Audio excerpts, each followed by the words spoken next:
పశ్చిమ గోదావరి జిల్లా మొగల్తూరు గ్రామానికి చెందిన గ్రాంధీ బాబా అనే వ్యాపారి తన ఇంటిలో బంగారు వస్తువులపై అప్పు ఇస్తూ ఒక రికార్డ్ మెయింటైన్ చేస్తూ గ్రామంలోనే పరిచయస్తులకు అప్పులు ఇస్తూ ఉండేవాడు. అయితే గత వారం రోజుల క్రితం ఆ వ్యాపారి అకస్మాత్తుగా మృతి చెందడంతో తాము తాకట్టు పెట్టిన తమ బంగారం తమకు ఇవ్వాలని ఖాతాదారులు ఆ వ్యాపారి ఇంటికి వెళ్లి క్యూ కట్టారు. అయితే ఆ వ్యాపారి కుమారుడు గ్రాంధీ పవన్ తమ ఇంటిలో ఎటువంటి బంగారం లేదని, ఆ రికార్డులు కూడా ఏమి తనకు కనిపించలేదని చెప్పడంతో కంగుతిన్న ఖాతాదారులు సుమారు 30 మంది మొగల్తూరు పోలీస్ స్టేషన్లో ఫిర్యాదు చేశారు. ఒక్కొక్కరు సుమారుగా 4 గ్రాముల నుండి 10 గ్రాముల నుండి 20 గ్రాముల చొప్పున బంగారు ఆభరణాలను తాకట్టు పెట్టారు.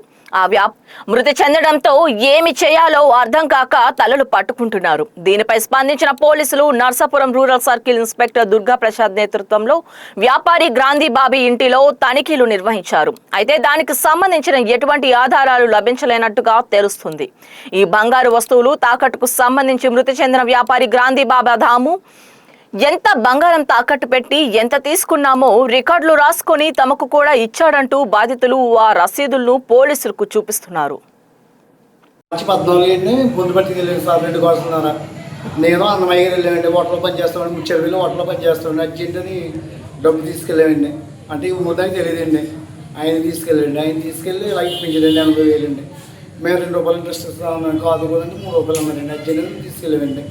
కానీ నెంబరు 112 నెంబరు ఇది ఆధార్ ఉందండి. మాకు బుక్ మీద రాస్తుందండి, బ్రౌన్ బుక్ మీద రాస్తుందండి.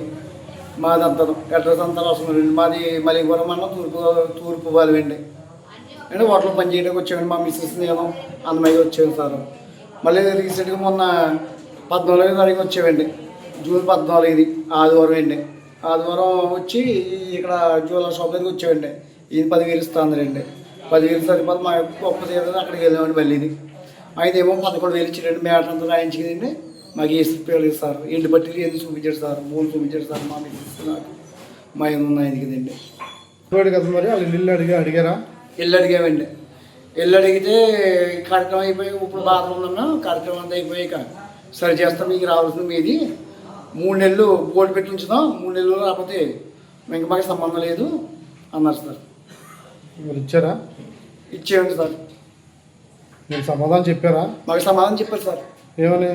ఈ కార్యక్రమం అంతా అయిపోయాక మేము సరిపెట్టేస్తాం, మీకు రావాల్సింది మీకు ఇచ్చేస్తాం, మేము బాధలో ఉన్నాం అన్నారు. ఇప్పుడు ఏమంటున్నారు? ఇప్పుడు లేమంటున్నారు సార్. ఏమంటున్నారు? బంగారం అయ్యి లేదు అంటున్నారు సార్. బంగారం అయ్యి లేదు, కవర్ చూపించారు సార్. మొత్తం అంతా డొలిగేసి సార్. మేము ఉండేటప్పుడు ఒక విధంగా ఉంది, వచ్చినప్పుడు ఒక విధంగా ఉంది సార్.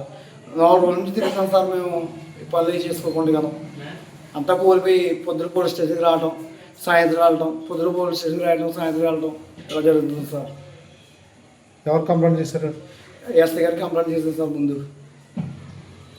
తర్వాత ఏమో ఇక్కడ పని అవ్వకపోతే మాత్రం కలెక్టర్ ఆఫీస్ దగ్గరికి, డీజీపీ ఆఫీస్ దగ్గరికి వెళ్ళారు సార్. పొద్దున అది సార్ మా డిమాండ్ ఏంటి సార్, మాకు ఇచ్చేస్తుంది, ఆ డబ్బాలకి ఇచ్చేసింది, మా వస్తుంది పట్టుకెళ్ళిపోతాం సార్. డిమాండ్ అది సార్.